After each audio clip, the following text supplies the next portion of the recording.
Bom dia, pessoal. Faz um tempinho já que eu não faço palestra, é a primeira palestra que eu estou dando esse ano aqui.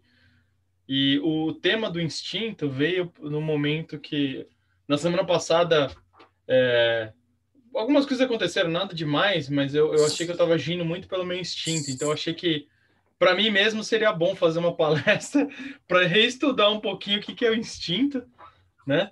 E como que o instinto é visto dentro do espiritismo, né? Qual que é a visão espírita do instinto.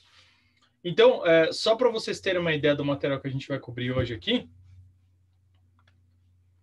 a nossa agenda, a gente vai começar falando um pouquinho a respeito do instinto segundo a filosofia, qual a visão espírita do instinto, né? Quais são suas origens, como que o instinto e a inteligência se diferenciam, né? E nós vamos falar também sobre o impacto do instinto nas nossas paixões, né? Quais são, quais são as consequências das nossas paixões na nossa vida.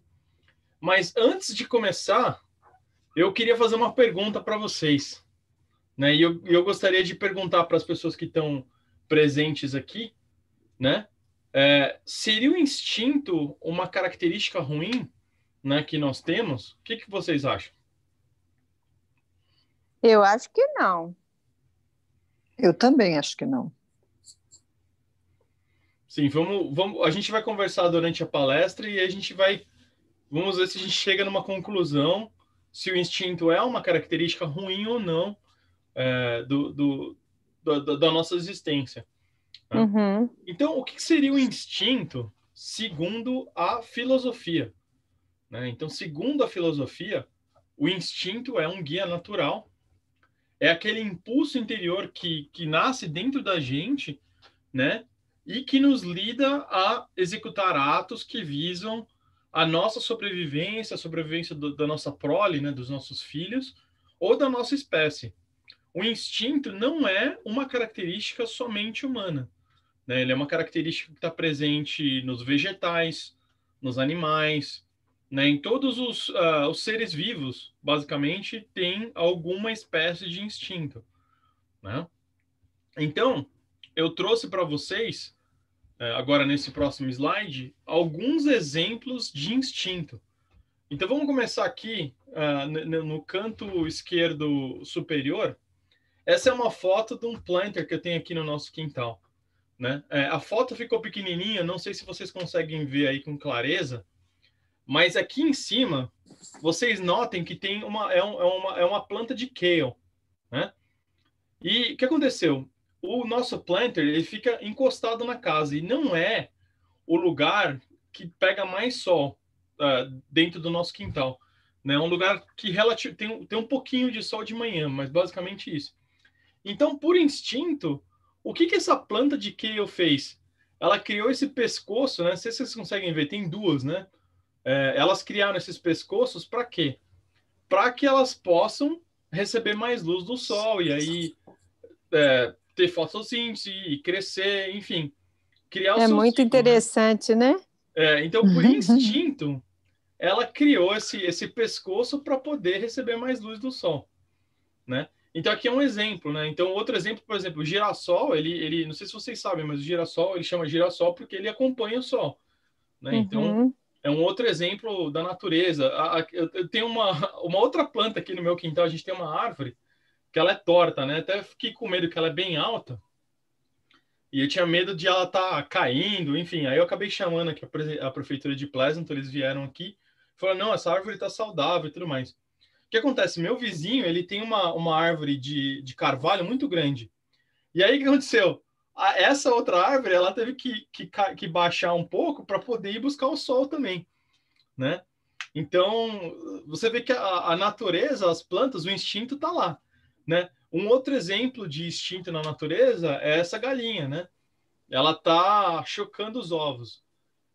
A galinha, ninguém ensinou a galinha que ela tem que chocar o ovo. É um ato instintivo, ela está protegendo a sua prole ali, né? Os seus pintinhos. Né? Então, é algo que é natural da galinha, aquilo é intrínseco dela. Né? Um outro exemplo são os bebês. Né? Então, vocês veem aqui esse bebê, e ele está chorando, né? O bebê, o nós, ser humanos, quando nós nascemos, nós somos por instinto, né? Naquele momento, nossa inteligência é muito limitada. Então, quando o bebê está com fome, quando ele faz cocô, quando ele está com dorzinha de barriga, enfim, o que seja, o que ele faz? Ele chora, né? Então, o choro é um reflexo natural do bebê para indicar que ele não está bem, que ele precisa de alguma coisa. Inclusive, tiveram até alguns cientistas que desenvolveram uma tecnologia que consegue identificar, dependendo do choro da criança, o que ela precisa, né? Mas todas as mães e até pais que estão ali presentes, depois de um tempo você começa a entender também isso. E aqui tem uma foto do meu filho, Vitor, comendo. Ele estava comendo, ele adora comer sushi. Menininho não tem nem 2 anos e gosta de comer sushi. Mas o que eu trouxe da comida aqui também é interessante, porque quando o bebezinho nasce, um dos primeiros reflexos que ele tem é de buscar pelo seio da mãe, né? Ele quer mamar, né? Então, se vocês pensaram, o bebê acabou de nascer, ele não teve exposição a nada, é algo totalmente natural dele.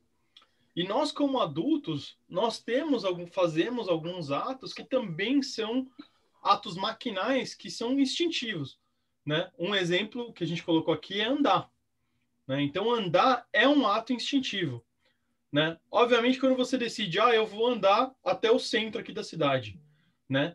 A ideia de querer ir andar até lá é um ato inteligente, né? Eu tomei essa decisão e eu quero ir até lá. Mas eu não penso que eu estou colocando um pé na frente do outro. Ele simplesmente acontece, né? Um ato maquinal. Outro exemplo é o que acontece quando a gente olha para o sol. Quem que pode me dizer aí? Quando no nosso olho. Você fecha. Você fecha o olho, né? E você pensa, tá muito brilhante o sol, deixa eu fechar o olho. Demoraria muito, né?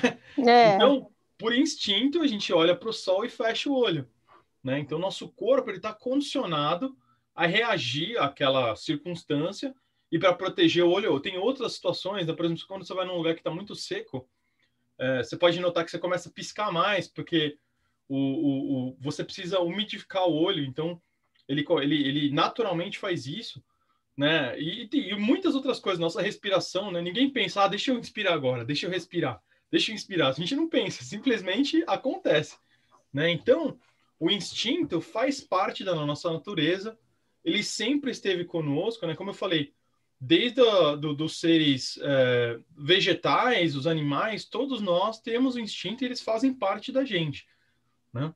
Então, como que o espiritismo enxerga o instinto?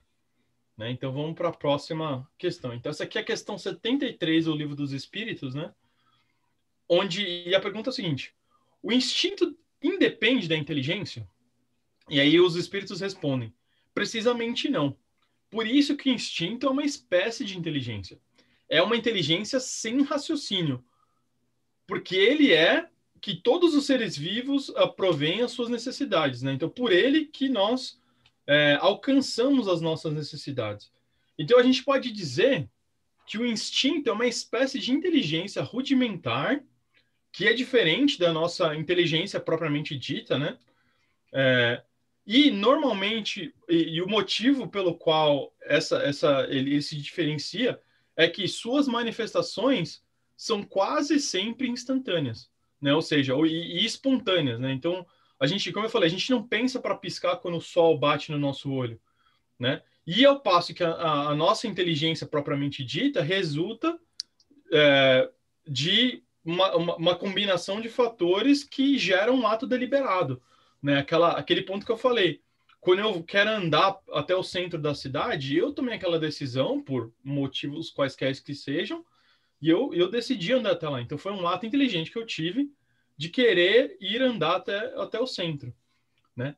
E o instinto, ele varia nas suas manifestações, né? Então, dependendo da espécie, né? Como eu falei, a planta reage de uma maneira, né? Os animais reagem de outra maneira.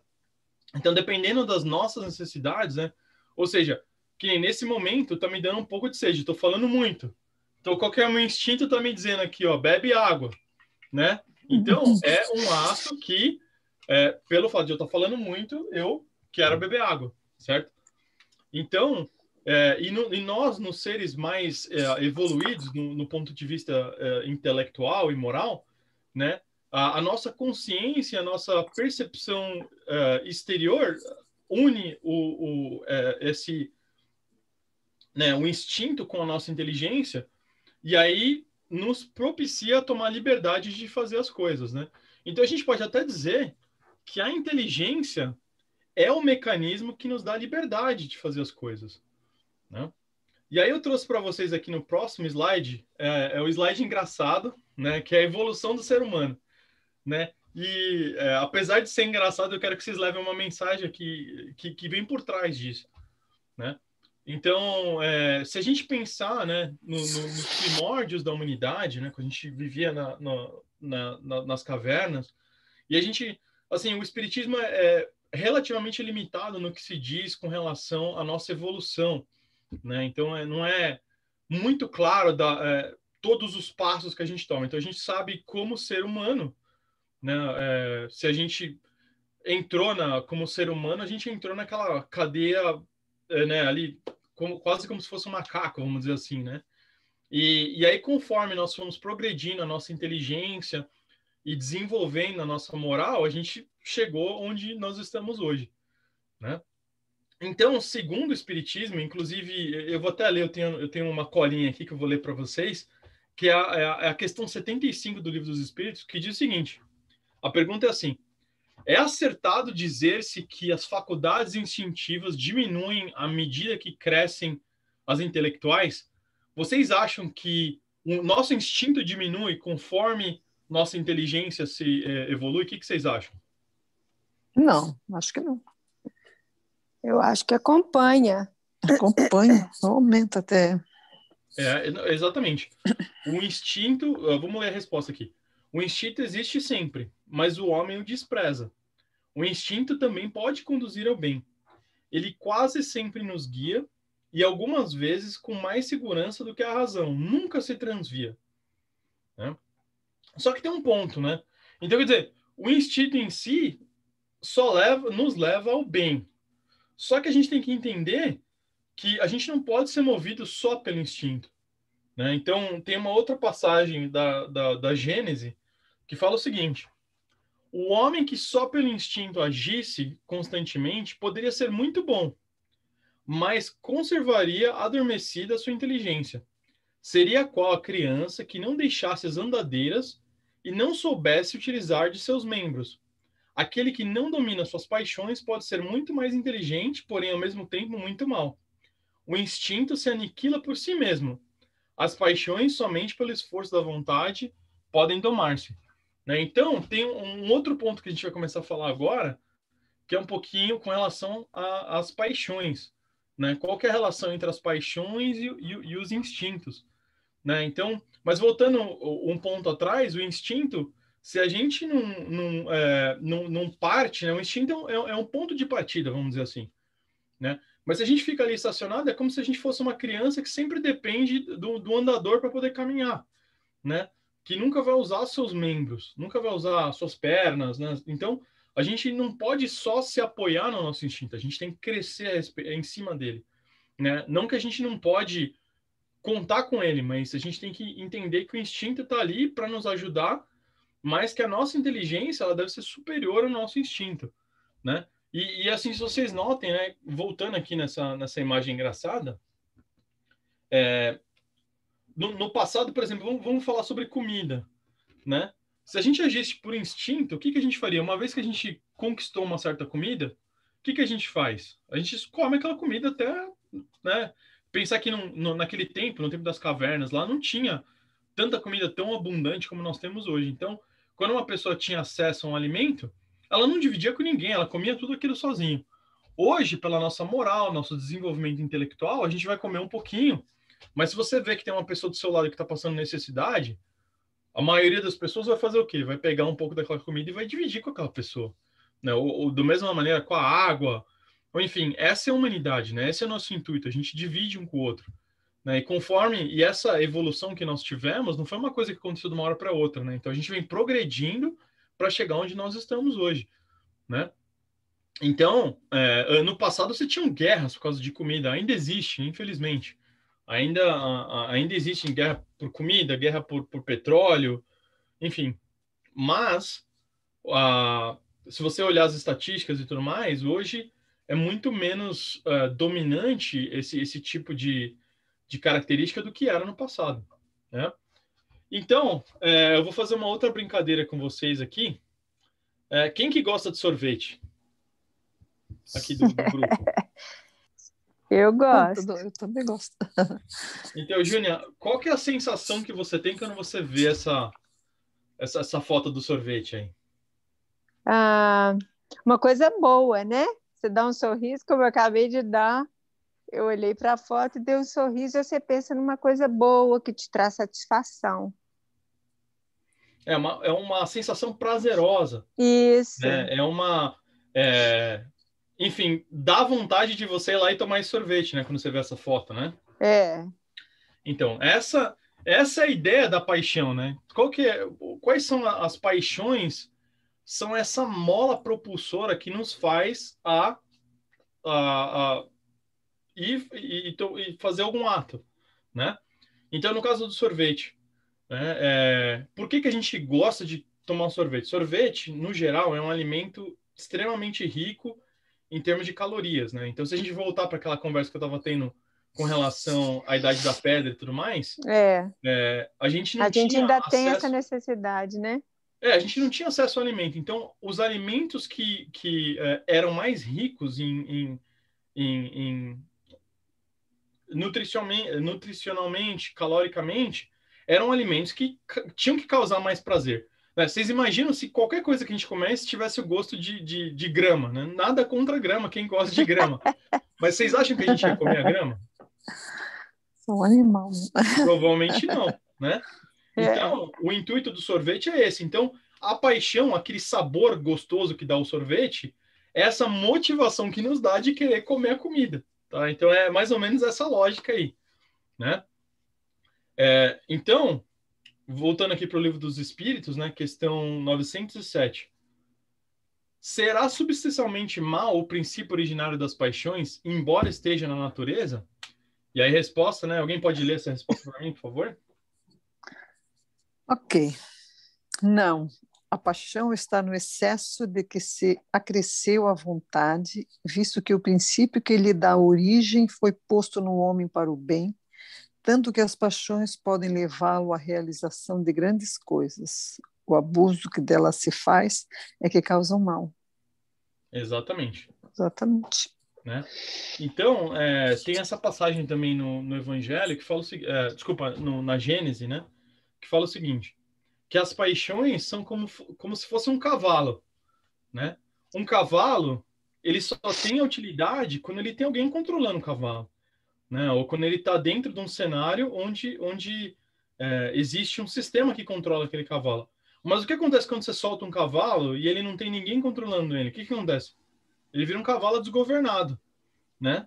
E um cavalo É. desgovernado, o que ele faz? Ele causa dano, ele pode machucar as pessoas, né?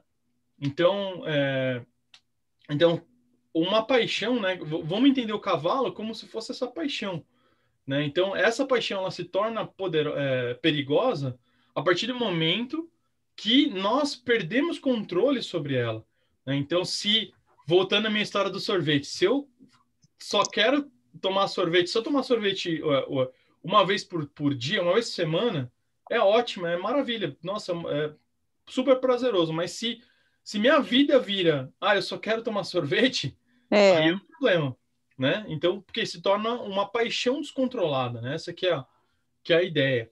E infelizmente, né? Eu coloquei aqui nesse slide o que a gente chama das necessidades humanas, né? Então, para a maioria das necessidades, existe uma paixão atrelada com ela. Então, você tem a questão do alimento, você tem a questão da água, da nossa necessidade de água, a nossa necessidade de casa, de roupas e até, do ponto de vista científico, a nossa necessidade de reprodução, né? Então, se você pensar do ponto de vista para que a humanidade possa continuar, os seres humanos têm que se reproduzir. Então, existe com a reprodução uma paixão que está associada com isso, né?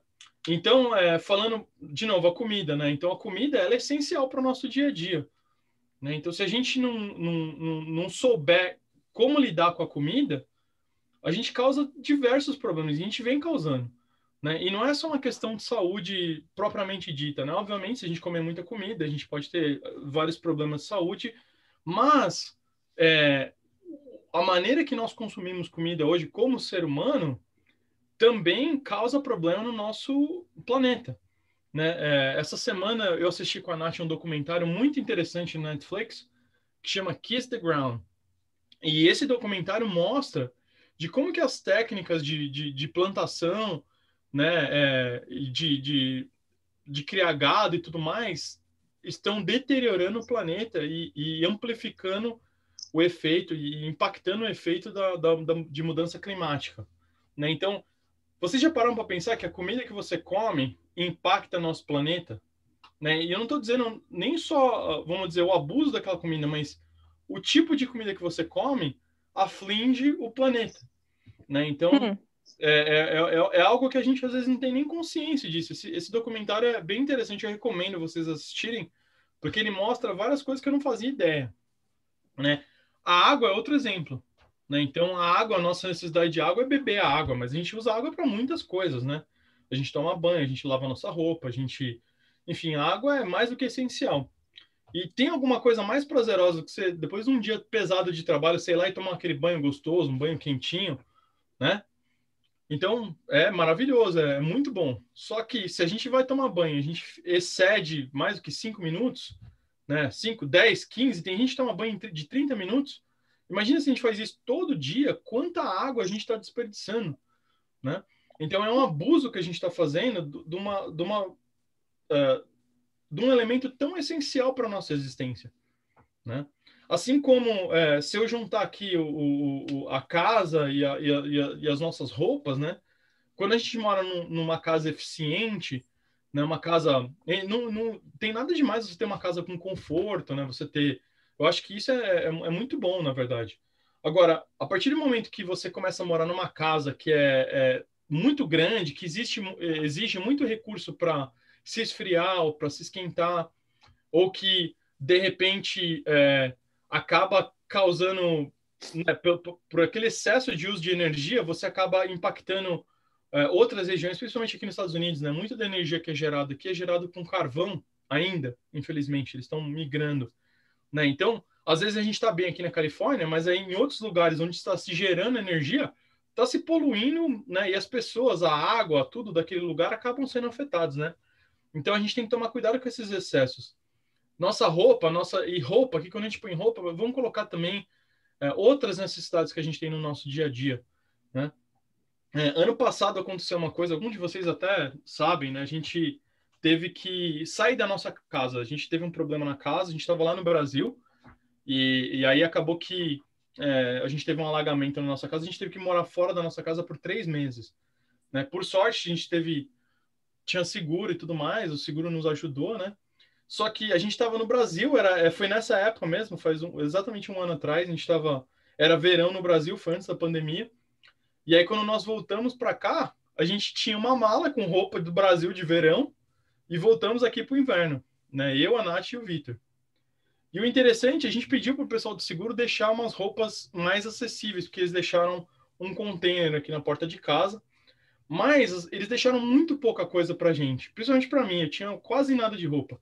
Então, basicamente, eu tinha aquelas roupas que eu trouxe do Brasil, de verão, e quase nada, né? Então, roupas íntimas e tudo. E aí, o interessante dessa história toda é que durante esses 3 meses, a gente até comprou mais um pouquinho de roupa, de comprar umas meias, cuecas, etc.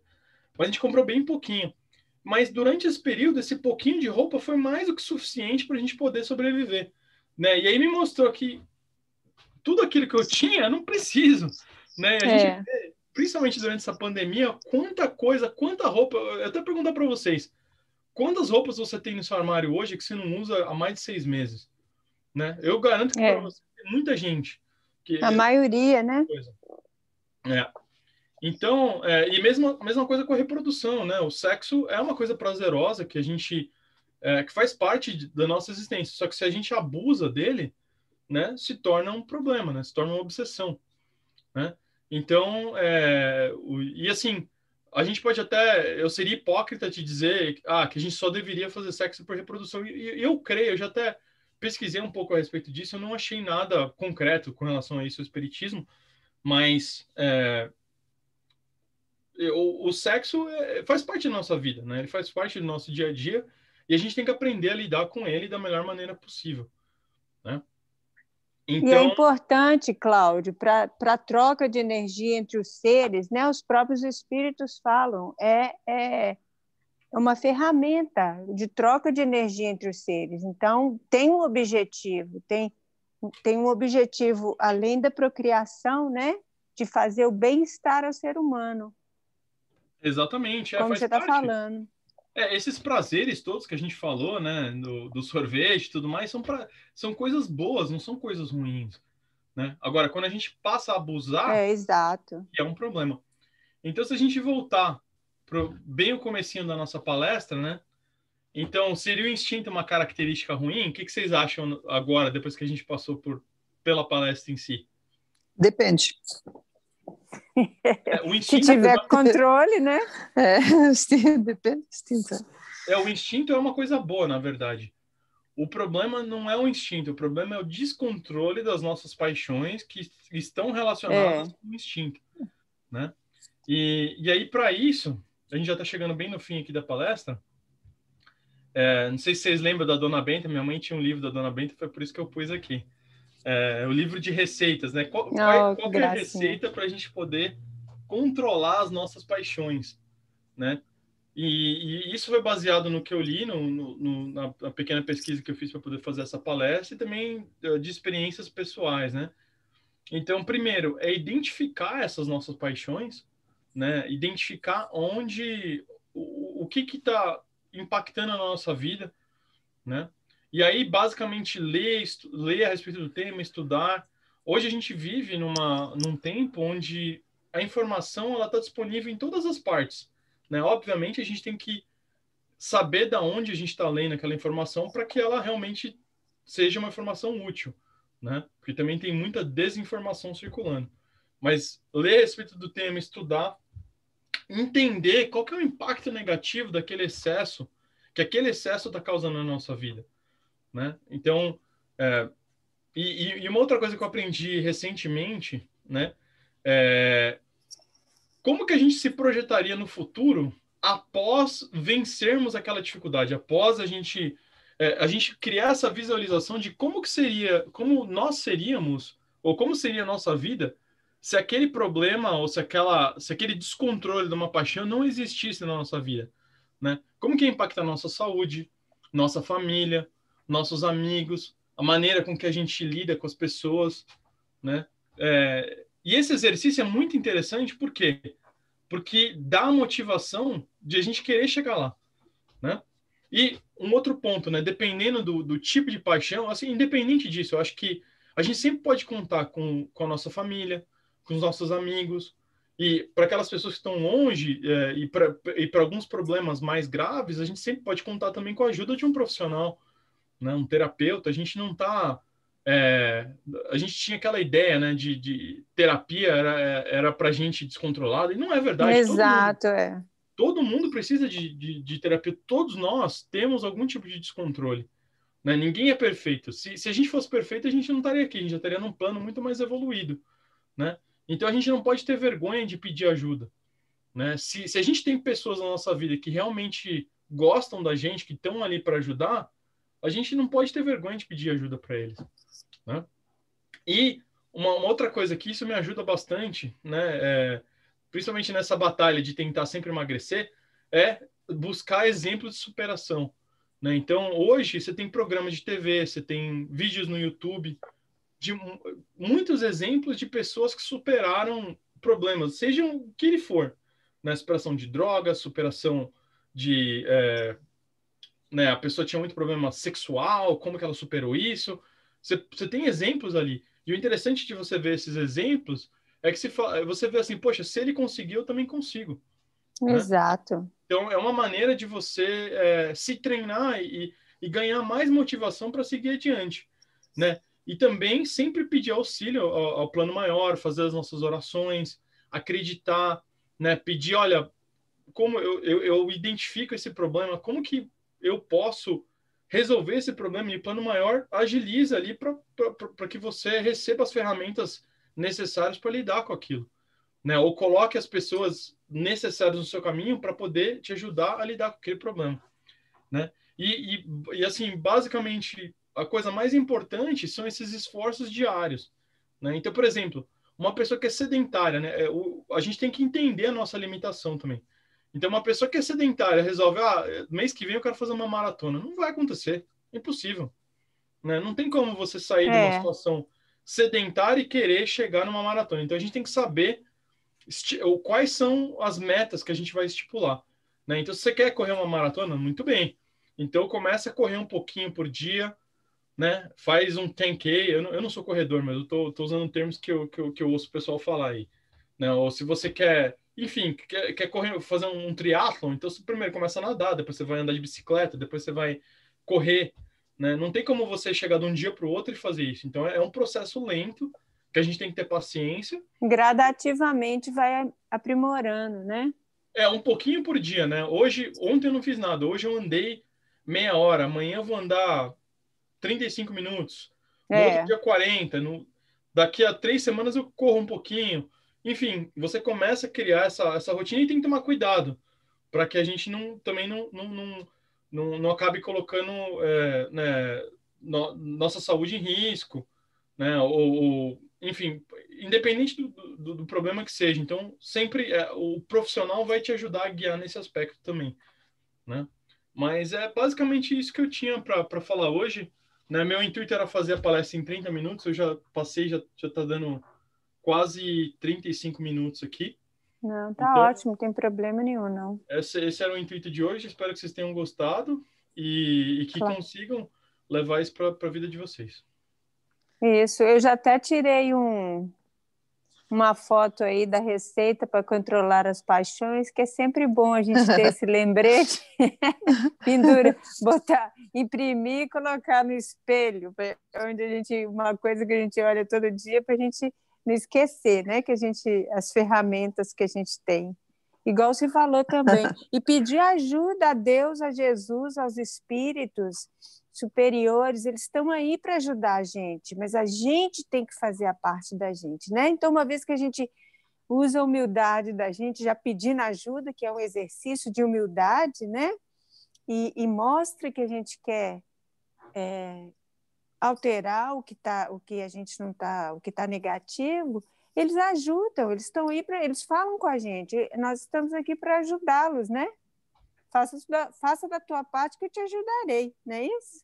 E o importante, assim, sempre quando a gente vai pedir ajuda, é a gente realmente aceitar ajuda, porque não basta também a gente chegar e pedir ajuda, e aí a pessoa. Porque eu vejo isso às vezes acontecer. As pessoas vêm, ela pede ajuda, só que aí quando você dá uma sugestão, a pessoa fala, não, mas aí. E aí depois de novo, aí passa um tempo, ela volta lá de novo, mas eu quero É, ajuda. Aí você vai lá e tenta é, ajudar a pessoa, e a pessoa não te ouve. Então não adianta nada também a gente ir lá e pedir ajuda, né? Se colocar naquela posição humilde e aí depois não fazer nada. Então, se você está exato, você fazendo isso, tem você não está que, querendo ajuda, você está querendo atenção, né? Então, exato, o intuito é saber realmente como pedir ajuda, e uma vez você pedir ajuda, você seguir aqueles conselhos, né? Se você, de repente, não gostou do conselho de uma pessoa, fala com outra. Mas é sempre se colocar aberto às sugestões que as pessoas vão dar, né? Então, quando você vai no médico, o médico dá uma sugestão, olha, para você resolver esse problema aqui, talvez a gente tenha que fazer uma pequena cirurgia, né? Tem risco de fazer a cirurgia? Tem. Deixa eu falar com outro médico só para ver se realmente é assim, entendeu? exato, é. Mas agora você fala, não vou fazer cirurgia nenhuma, não. E aí, da semana que vem, você vai no médico de novo e fala, eu tô com esse problema aí. É, Então, não adianta nada, né? tem que aceitar, né, e raciocinar, igual você falou, no caso do médico, procurar uma segunda opinião, mas não desistir, né, para tentar modificar. Não, sem dúvida. Tá